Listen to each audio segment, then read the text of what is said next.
సినీ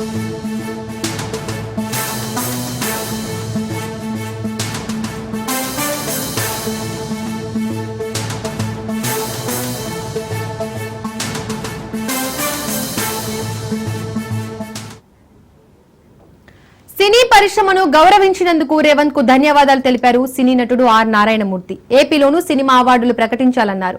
Pawan office ప్రకటన, దుర్గేష్ వ్యాఖ్యలు సరికాదన్నారు. కష్టాలపై మాట్లాడుకుందామని పిలిచి ఉంటే బాగుండేదన్నారు. థియేటర్ల బంద్ అని ఎవరు ప్రకటించలేదని బంద్ ప్రకటిస్తే 3 వారాల ముందే నోటీసులు ఇస్తారన్నారు. హరిహర వీరమల్లుపై కుట్ర చేశారని ఎలా అంటారు అని నారాయణమూర్తి ప్రశ్నించారు. పవన్ పై ఎవరు కుట్ర పన్నలేదన్నారు. టికెట్ రేట్లు పెంచొద్దని కూడా చెప్పామన్న నారాయణమూర్తి రేట్లు పెంచేస్తే సామాన్యులు థియేటర్లకు ఎలా వస్తారన్నారు. సింగిల్ థియేటర్లకు పర్సెంటేజ్ విధానం కావాలని, అద్దె విధానం తొలగించాలని ఎప్పుడో డిమాండ్ చేసినట్లు చెప్పారు. పర్సెంటేజ్ విధానానికి దిల్ రాజు ఒప్పుకున్నారని నారాయణమూర్తి తెలిపారు.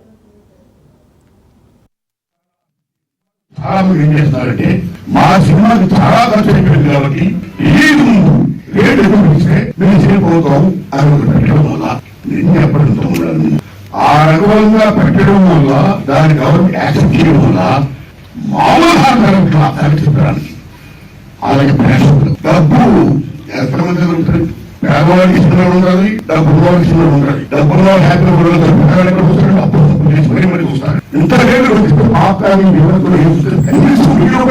ఉంటే కానీ సో అక్కడ ప్రేక్షకుడికి వినోదం అనేది చాలా తొలుగా వచ్చింది. సినిమా ఈ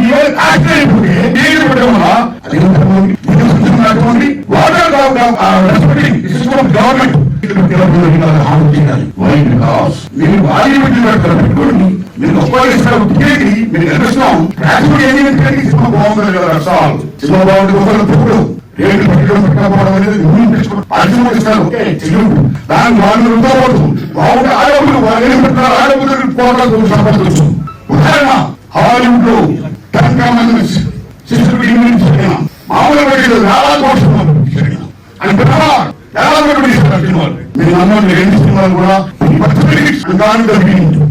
మళ్ళా కోటాన్ని చేసి మీ నమ్ముతారా తమ్ముడారా ఊరుకోవడంలో డబ్బులు తీసుకుని వెళ్ళేవారు. మేము టెంకాయ మేము తీసాం, మేము బెహార్ తీసాం, చాలా కూడా చెప్పాం. కాబట్టి పంచండి